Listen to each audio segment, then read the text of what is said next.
Assalamualaikum, hai, jumpa lagi dengan saya Yulia Trihandini, kelas 6A Akuntansi Pagi Universitas Muhammadiyah Sumatera Utara. Pada kali ini saya akan menyampaikan materi tentang sampling audit dalam pengujian substantif.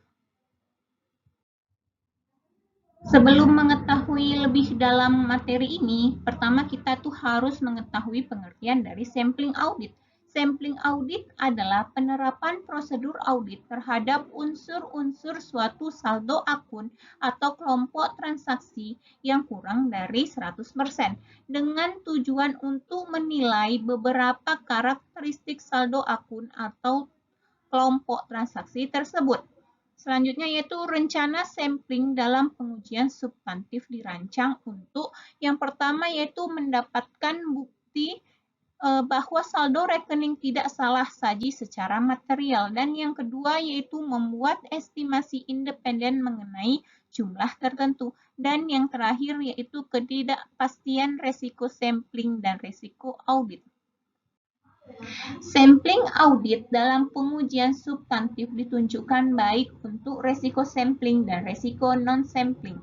Resiko sampling yang berkaitan dengan pengujian substantif adalah yang pertama yaitu resiko kesalahan menerima atau resiko beta, yaitu resiko bahwa sampel yang mendukung kesimpulan bahwa saldo akun tidak berisi salah saji material, padahal kenyataannya saldo-saldo tersebut salah saji material. Dan yang kedua yaitu resiko kesalahan penolakan atau resiko alfa, yaitu resiko bahwa sampel yang mendukung kesimpulan bahwa akun yang dicatat adalah salah saji material, ketika sebenarnya saldo akun tersebut tidak salah saji material. Pendekatan sampling statistik terbagi menjadi dua, yaitu sampling PPS dan sampling variabel klasik. Perbedaan kedua pendekatan tersebut ialah bahwa sampling PPS didasarkan pada teori sampling atribut, sedangkan sampling variabel klasik didasarkan pada teori distribusi normal. Untuk pertama kita akan membahas terlebih dahulu yaitu sampling PPS. Sampling PPS adalah suatu pendekatan yang menggunakan teori sampling atribut jumlah nominal bukan sebagai tingkat penyimpangan. Rencana sampling pada PPS yaitu yang pertama menetapkan tujuan rencana, yang kedua merumuskan populasi dan unit sampling, ketiga menentukan ukuran sampel, empat menentukan metode pemilihan sampel, yang kelima melaksanakan rencana sampling, dan yang keenam mengevaluasi hasil sampel. Selanjutnya kita akan membahas tentang kelebihan dan kekurangan pada sampling PPS. Yang pertama kita membahas kelebihan. Kelebihan pada sampling PPS yaitu sampling PPS umumnya lebih mudah digunakan daripada sampling variabel klasik karena auditor dapat menghitung ukuran sampel dan mengevaluasi hasil sampel secara langsung atau dengan bantuan tabel. Dan yang kedua yaitu ukuran sampel PPS tidak didasarkan pada beberapa ukuran penyimpangan yang didestimasi pada nilai audit. Yang ketiga yaitu sampling PPS secara otomatis menghasilkan sampel yang sudah distratifikasi karena item-itemnya dipilih dalam proporsi pada nilai rupiahnya. Yang keempat yaitu pemilihan sampel sistematis PPS secara otomatis menunjukkan beberapa item yang secara individual signifikan jika nilai-nilainya melebihi pisah batas atas moneter. Dan yang selanjutnya yaitu jika auditor memperkirakan tidak ada salah saji, sampling PPS biasanya akan menghasilkan ukuran sampel yang lebih kecil daripada hasil dari sampling variabel klasik. Dan yang terakhir yaitu sampel PPS lebih mudah dirancang dan pemilihan sampel dapat dimulai sebelum tersedia populasi yang lengkap. Kekurangan pada sampling PPS yang pertama yaitu sampling PPS mengandung asumsi bahwa nilai audit unit sampling harus tidak kurang dari 0 atau lebih besar dari nilai buku. Yang kedua yaitu jika kekurang sajian ditunjukkan dalam sampel tersebut, evaluasi atau sampel tersebut menentukan pertimbangan khusus. Yang ketiga yaitu pemilihan saldo nol atau saldo dengan tanda yang berbeda memerlukan pertimbangan khusus.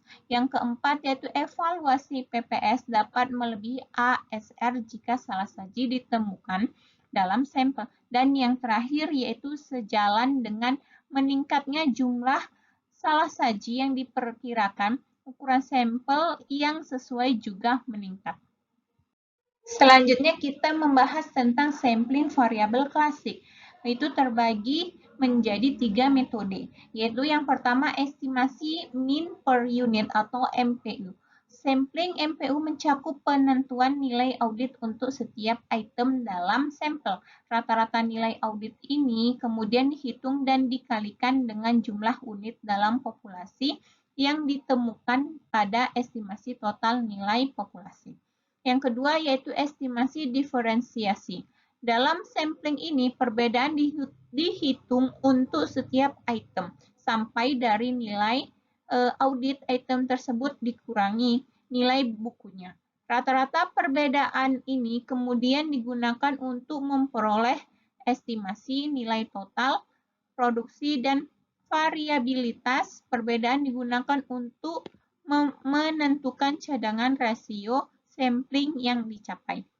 Dan yang terakhir yaitu estimasi rasio. Dalam sampling estimasi rasio, pertama auditor menentukan nilai audit untuk setiap item dalam sampel. Berikutnya rasio dihitung dengan membagi jumlah nilai audit dengan jumlah nilai buku untuk mendapatkan estimasi nilai populasi total. Kelebihan sampling variabel klasik, yang pertama sampel-sampelnya lebih mudah untuk diperluas daripada sampel PPS jika diperlukan.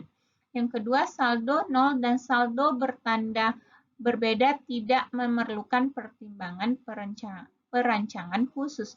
Dan yang terakhir yaitu jika ada perbedaan yang besar antara nilai audit dan nilai buku, tujuan auditor dapat terpenuhinya dengan ukuran sampel yang lebih kecil dibandingkan dengan sampling PPS. Kekurangan sampling variabel klasik yang pertama yaitu sampling variabel klasik lebih rumit dibanding sampling PPS. Umumnya auditor memerlukan bantuan program komputer untuk merancang sampel yang efisien dan mengevaluasi hasil sampel.